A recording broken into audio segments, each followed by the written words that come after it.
வணக்கம். செல்வகுமாரின் இலங்கைக்கான வானிலை முன்னறிவிப்பு 2026 ஜனவரி 24 சனிக்கிழமை அதிகாலை நிலவர வானிலை பதிவு. வானிலை அமைப்பு: வங்கக்கடலுக்கு வந்திறங்கிய காற்றழுத்த தாழ்வு நிலை தற்பொழுது இலங்கையோட வடகோடி பகுதிகளில் நீடித்து கொண்டிருக்கு. இது ஒரு சாதாரண காற்றழுத்த தாழ்வு நிலை தான், அதாவது கடலோட இணைந்த காற்று சுழற்சி. நீராவி காற்றையும் குளிர்காற்றையும் குவித்து மழை பொழிவை ஏற்படுத்தக்கூடியது தான். காற்று அச்சம் வேண்டவே வேண்டாம். குறிப்பாக இது முல்லைத்தீவு யாழ்ப்பாணம் இடைப்பட்ட பகுதியில் மையமாக வைத்து சுழன்று கொண்டிருக்கிற காரணத்தினாலே காற்று குவிதல் எல்லாமே எங்க இருக்குன்னு பார்த்தீங்கன்னா தமிழ்நாட்டில் தான் அதிகமாக இருக்கு. அதாவது டெல்டா மாவட்டங்கள் மற்றும் அதை விட இன்னும் கூடுதலாக இன்றைக்கு சென்னை உள்ளிட்ட வடகடலோர தமிழ்நாட்டின் வடகடலோர மாவட்டங்களில் ஏற்படுத்த போகிறது காற்று குவிதலை. இந்த காற்று குவிதல் தமிழ்நாட்டுக்கு இருக்கும். நிகழ்வு எங்க இருக்கும்? இலங்கையில் இருக்கும். இலங்கையில் இருந்து கொண்டு தமிழ்நாட்டுக்கு மழை பொழிவை கொடுக்கக்கூடிய நிகழ்வு இது. அது இப்பொழுது இலங்கை மீது ஏறப்போகிறது. ஏறினாலும் அது குறைந்த அழுத்த பகுதியாக ஒரு தெளிவான வானத்தையும் நிகழ்வு இருப்பது போன்ற ஒரு உணர்வை கூட உங்களுக்கு காட்டாது. அப்படிப்பட்ட ஒரு அமைப்பை இலங்கையில் ஏற்படுத்தும். இருந்தாலும் இது இருக்கும் இடத்தை பொறுத்து, அது நகரும் வழித்தடத்தை பொறுத்து, அதாவது இலங்கையோட கடலோரத்தை ஒட்டி இப்போ முல்லைத்தீவு யாழ்ப்பாணம் இடைப்பட்ட பகுதியில் இருக்கு. அது அப்படியே தலைமன்னார் வழியாக புத்தளம் வழியாக மன்னார் வளைகுடாவில் போய் மாலத்தீவு பகுதி நோக்கி நகரும். இப்படி நகரும் பொழுது அதோட ஷேப்பு வட்டம்ங்கிறது நீள்வட்டம் அந்தந்த ஷேப்புக்கு மாறும் பொழுது என்ன ஆகும்னா காற்று குவிதலை தமிழ்நாட்டில் தான் ஏற்படுத்தும். திடீரென்று ஆங்காங்கே லேசான மழை பொழிவை இலங்கையிலும் கொடுக்கும். ஆனால் பெருசா இருக்காது உடனடியாக இந்த நிகழ்வு. இது நிகழ்வு விலகி மாலத்தீவு பகுதியை நோக்கி விலகி போனதுக்கு அப்புறம் தான் நல்ல மழை பொழிவை கொடுக்கும். அப்படிப்பட்ட மழை பொழிவு 25, 26ஆம் தேதி ஏற்படும். அதுவும் கிழக்கு கரையில தான் கொஞ்சம் மிதமான மழை தான். அதுவும் கனமழை இல்லை. கனமழையும் ஓரிடங்கள்ல இருக்கும். ஆனால் சற்று கனமழை, மிதமான மழை கொஞ்சம் பரவலாக இருக்கும். இலங்கையின் எல்லா பகுதிக்குமே இருக்கும். இப்ப இலங்கை தரை மீது ஏறப்போகிற காரணத்தினால், தரையை நெருங்கி இருக்கிற காரணத்தினால் குறைந்த அழுத்த பகுதி எனப்படும் காற்று அழுத்த தாழ்வு பகுதி தாழ்வு அமைவு ஒரு குறைந்த அழுத்தம் வட்டம் இலங்கை மீது இருக்கு. இலங்கை சுற்றி தான் மழை பொழிவை கொடுக்கும். இது விலகிய பிறகு மாலத்தீவை நோக்கி விலகிய பிறகு 25 விலகும் போது 25, 26 விலகிய பிறகு தமிழ்நாட்டில் தான் அப்பயும் மழை பொழிவை கொடுக்கும். ஏன்னா அரபிக்கடல்ல ஒரு காற்று சுழற்சி நீடிக்குது.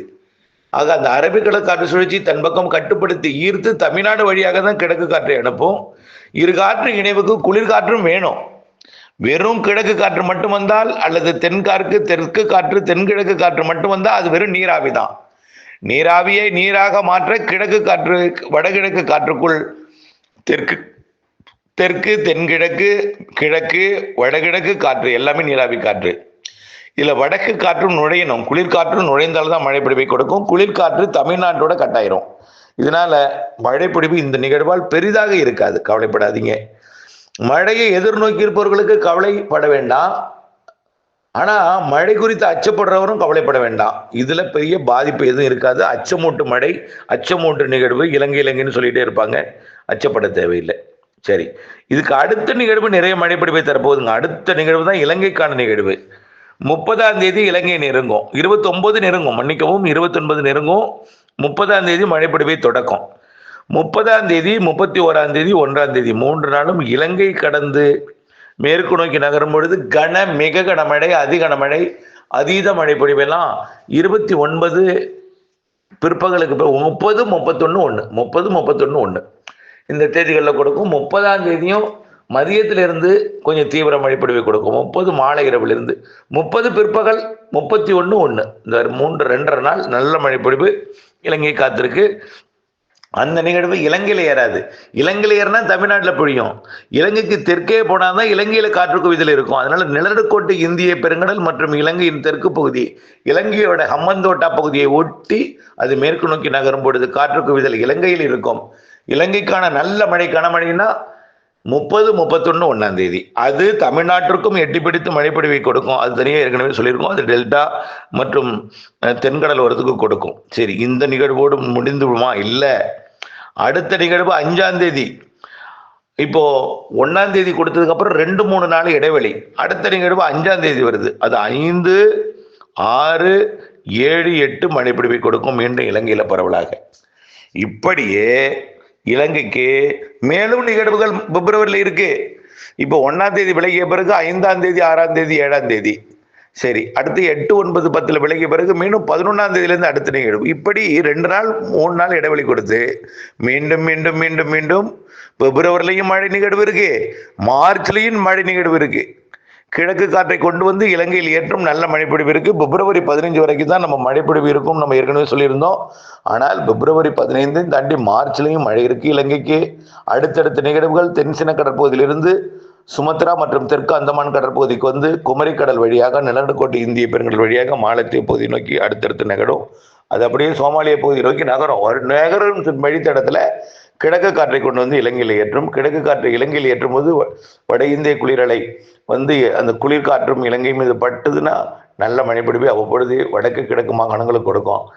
ஒரு சில நிகழ்வுகள் இப்போ வரக்கூடிய 30, 31, 1ஆம் தேதி இலங்கையில் பரவலாக மழை கனமழையெல்லாம் இருக்கு. அடுத்த நிகழ்வு எப்படி ஏறுகிறது?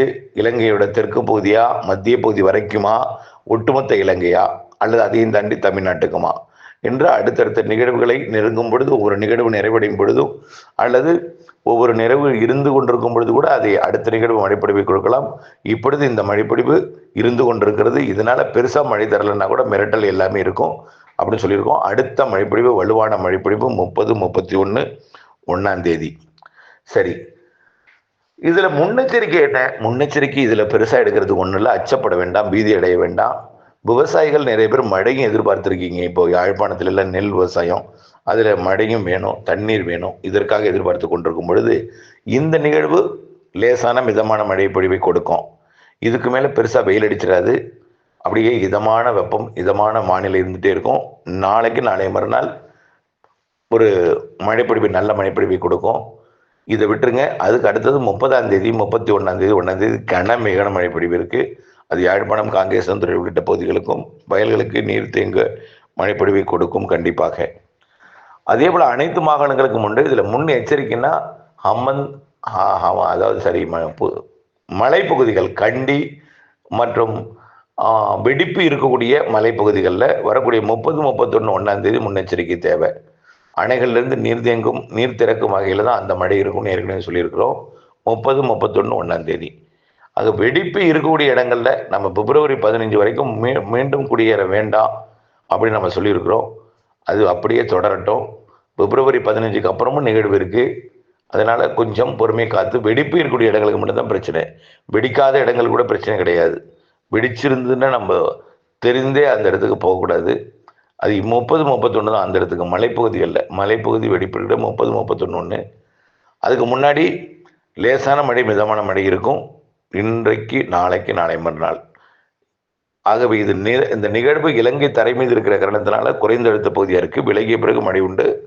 இதுல பெருசா எதிர்பார்க்க வேண்டாம். மழை எதிர்பார்ப்பவர்கள் 30, 31, 1ஆம் தேதி கனமழை காத்திருக்கிறது. இணைந்திருங்கள். அப்டேட்ஸுடன் நன்றி.